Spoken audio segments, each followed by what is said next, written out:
Hi everyone, I'm YaYa, and I want to welcome you back to the Beginner's Playlist, the best easy watercolor tutorials out there. Today, we're going to go easy on the Old West, watercolor style. Yeehaw, partner! Saddle up those paintbrushes because today we're heading west, watercolor style. In this beginner-friendly video, we'll paint charming bits of the Old West, a pair of dusty boots, a classic cowboy hat, maybe a Marshal Star, and even those swinging saloon doors. We're going to use that dry brush texture and how to give your painting that weathered rustic feel, no horse required. Whether you love Western movies, John Wayne, vintage Americana, or just want to try something new, this project is perfect for a relaxed afternoon of watercolor fun. So grab your paint, tip your hat, and let's ride into the watercolor sunset together. So I can hear you chatting out there. The Old West? Where on earth did YaYa come up with that?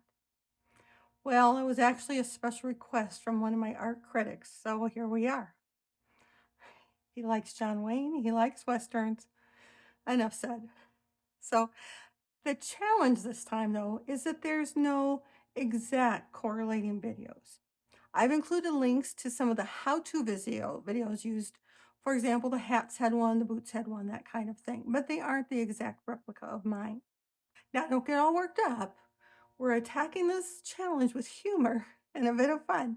Since I'm still a beginner myself, I'm only using techniques we've already covered previously in videos. In addition, all the supplies for each painting are listed below in the links this time, if you want to see what I specifically used and what they look like.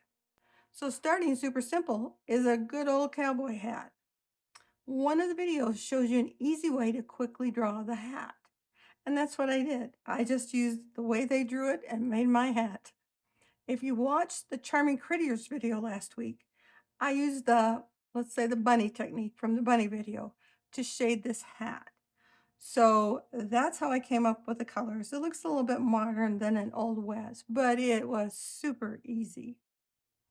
Next up is cowboy boots. I chose to make them appear slouchy. Not sure how successful I was. Keep in mind, this is the first time I've painted any of these. So along with me, smile and have fun, and sometimes chuckle to yourself. When I run a picture by the in-house art critics, I often preface the painting I'm showing them with, well, it isn't horrible. Low standards, I know. Next up is the Marshal Star. The actual request was for John Wayne's star in True Grit. However, this is the same shape as his, but he was actually a deputy marshal. And you know me in lettering, so I went with U.S. Marshal. It's a lot less letters. So this was all done with lamp black, just thin to be different shades of gray. Some of the lighter areas, and you can see some here, I actually used dry brush technique with white wash. Who knew you could do that? But it gave it a little bit of that lightness and highlights that I was looking for. So below in the comments, along with the video links, I will list the specific items I used for each painting, like I mentioned. In addition, I asked ChatGPT AI for some simple line drawings. So this is what I have, and I will put it in the community post again for you to download. I will also put in there my pair of boots, which were slouchy, and there was one more thing that's not on here. I can't picture it right now. Oh, the steer skull is not here, and I have that outline as well. So again, I used ChatGPT AI and just said, give me some simple line drawings of Old West items, and this is what I came up with. So there's your U.S. Marshal Star. I actually looked online, see if I could find a picture of an old one, and copied some of the scroll work that was on them. So it's a little bit more elaborate than this one, but you can either choose to look it up or just do the simple version. Again, another special request from a different in-house critic is the steer skull. Again, it was actually easy. I traced the skull. I used Bing.com for a picture to get the colors sort of right. And I will put a link to that picture in the comments below, right below the videos.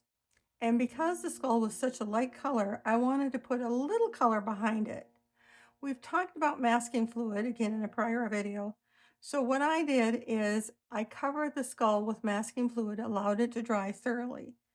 First, I did a wash with buff titanium, which is this kind of little bit, not the paper color, but a little bit darker. And when it was dry, I came back in and did a dry brush, wood straight down using a 3/4 inch flat brush. And I've talked about my 3/4 flat brush. See if I can find it today. There she is. And again, there's links to all these, so you can look them up to see what they look like. But that's literally all I did was do a dry brush on it, keeping my brush fairly flat to get that technique on there. I let it all dry completely, and I kind of peeled off the masking fluid, and then I used a reference photo for coloring it in. I did use another dry brush, so if you haven't watched a dry brush, you won't know what I'm talking about, but there's a dry brush episode out there. To make the whole skull sort of, well, it's not the whole skull because it's dry brush, but a little bit of light gray behind there. And that was made from Lunar Black, just really thinned out. So again, I will post this reference photo, don't forget, on the community board so you can have that one, and as well as the tracing for it. Next up is the Saloon Doors. If you remember from the dry brush video, again, I went down a rabbit hole again. I have so much fun doing that, don't you? So it makes watercolor fun. Trying to come up with colors that were old for the Saloon Doors. And the art critic that requested these liked the gold undertones, but the little darker wood. So this is what we came up with.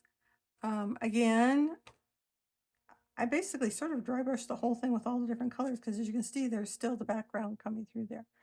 So it was a little time consuming just because I had to let each layer dry before I went in with another dry brush color on there. And I think I used actually a total of 3 colors because I put a little bit of gray in there just to age it more. So I'll put the yellow color undertones, the brown that I used, as well as I use gray to give that little antique look. And last, and probably the most time consuming, was the old-fashioned lamp. Again, it took me playing with colors, and here's I have fun playing. You know, I usually don't just start in something I haven't done and paint. I like to play with it. And so I was trying different colors, you know, trying to make it look like the picture. Again, I'll post the picture that I use.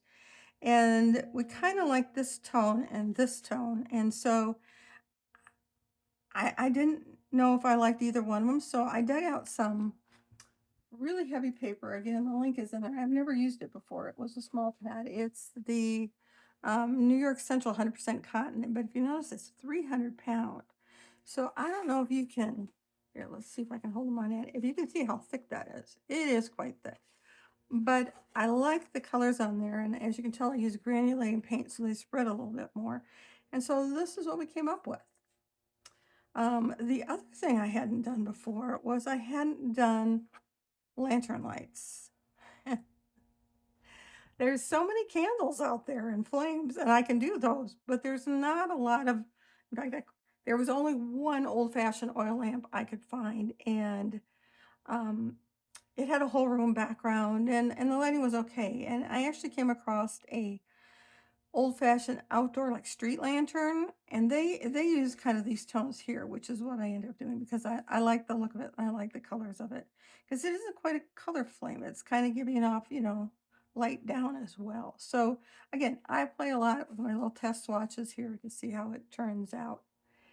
So this one was a challenge. As always, I had fun with colors and making it, and as I said, it's not great, but it's not horrible. So as I tell you all, and I'll tell myself again, you got practice, practice, practice. So today we're going to go through a video list. I have a video list for you and a list with the reference pictures. So as you can see on there, there's 3 different videos, how to do boots. None of them are exactly like I did, but you can watch them. I watched them, but like I said, both for the hat and the boots, I tried to use I'm calling it the bunny technique for lack of a better word, where she lays down a line of paint, and then she wets her brush really clean and comes back and drags that line of paint down a little bit. So it almost looks like wet on wet. Anyway, so there's 3 boots, there's 3 hats, and there's 2 lanterns. So you're welcome to peruse the list and see if there's something you want to try other than what I did. By all means, pick the ones you like. So again, no exact videos, but I've included the ones I used as a reference, so those are there. And then lastly, I have the 2 pictures. I got them, if you remember from the bird episode, how I go find pictures on Bing. So these were free to use and share. And one is the oil lamp picture, and it's a picture. It's not a line drawing. So if you want to use the line drawing, use that from the ones that I showed you the simple line drawings that I'll upload. And then the other one was for the skull picture. And that was really, I traced sort of from the outline from ChatGPT, and then used the picture to know where to put colors on it. So we'll see if this video sees one view or not. But we made the art critics in the house happy, so I would do that again. Well, look at you wrangling those watercolors like a real artist of the Wild West.